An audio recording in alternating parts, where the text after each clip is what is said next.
Hi, hope you're doing okay. In this first video, I want to introduce the reaction.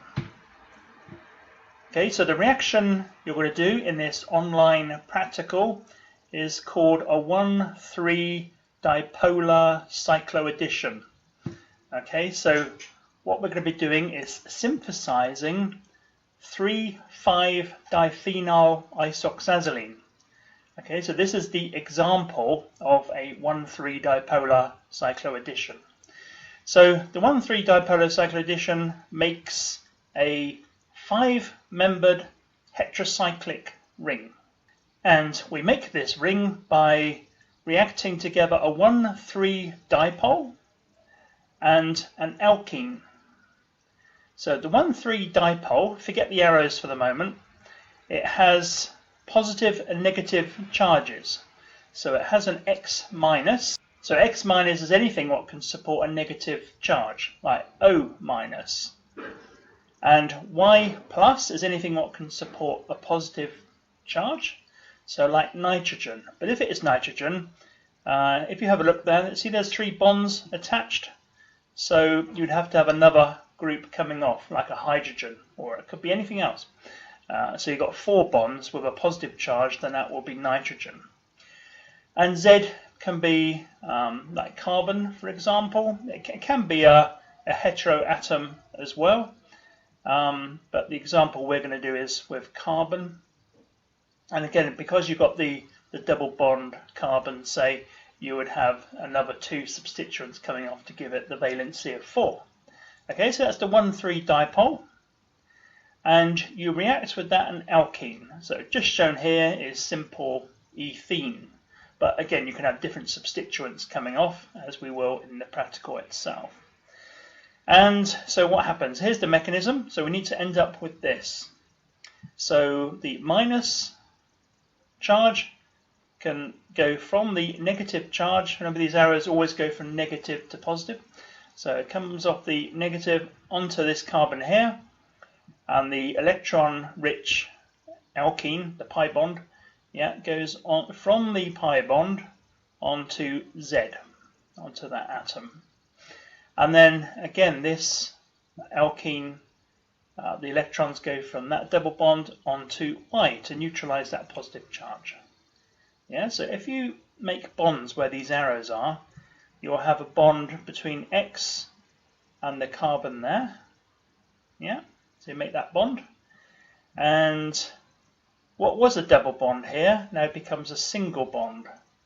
Yeah, because you're taking electrons away, so that becomes a single bond. That goes on to Z. Okay, so you make the bond here between carbon and Z. And what was a double bond here again becomes a single bond. So Y to Z is a single bond. And Y is then neutralized, so that gives that just Y rather than Y plus. So there's our 5-membered heterocyclic ring. And if we got, say, oxygen and nitrogen, these will be oxygen and nitrogen here. The 1,3 dipole can also be an alkyne, a triple bond. So again, still X minus, and still having Y plus, but you can have a triple bond rather than a double bond. Yeah, so and still Z. So Y has a valency of 4, and again, anything what can support that positive charge. So nitrogen will be a good example. X minus could be O minus. And again, the arrows go the same way. They attack the alkene here, and then they go from the alkene, electron-rich center, onto Z, and then from the alkyne, the pi bond, onto Y, but now you leave a double bond behind. So in the product, we have a double bond here. Yeah, so that will be the product from using an alkyne as a 1,3 dipole. So if we just go back, if you have an alkene here, a double bond, that becomes a single bond. And if you have a triple bond, that becomes a double bond. Yeah? Okay. So in the synthesis, in this online practical, we're going to be looking at a particular 1,3 dipole. So we got some particular substituents on the 1,3 dipole, and the alkene as well. Rather than using ethene, which is a gas, we'll use something convenient, which is styrene. Now, styrene is a benzene ring with an alkene coming off it like this.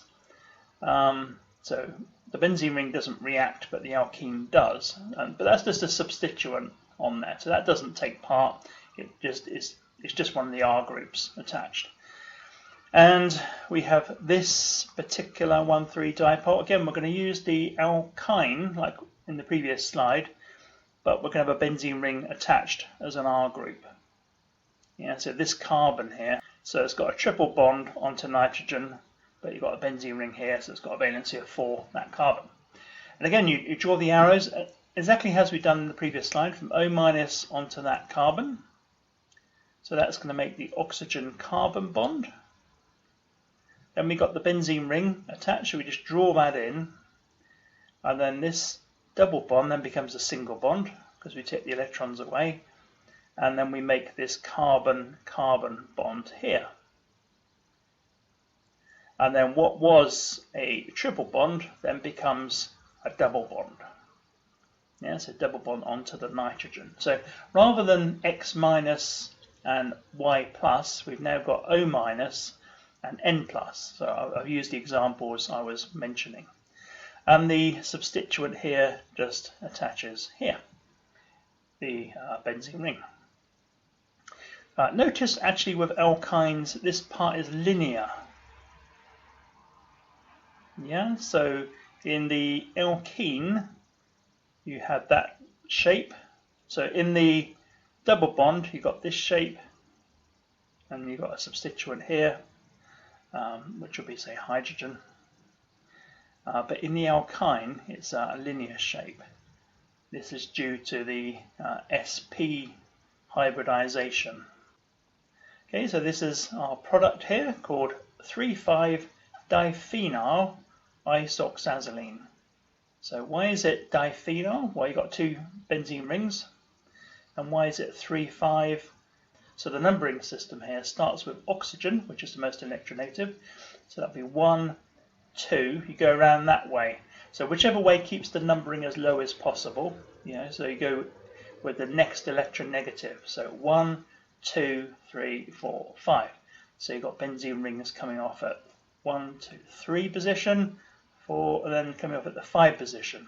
So that's why it's 3,5-diphenyl isoxazoline. This ring here is called an isoxazoline ring. Yeah, so that has to have the double bond here to make that an isoxazoline, and it has to have oxygen and nitrogen. It has to be a 5-membered ring.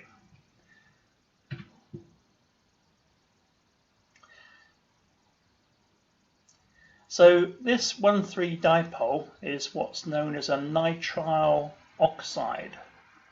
Okay, that's the name of this kind of functional group here, a nitrile oxide. And that reacts with the styrene to give you the product. Now the nitrile oxide is very unstable, and this is denoted in chemistry with a square bracket like this. So if you ever see this in organic chemistry, a square bracket, it means it's an unstable intermediate.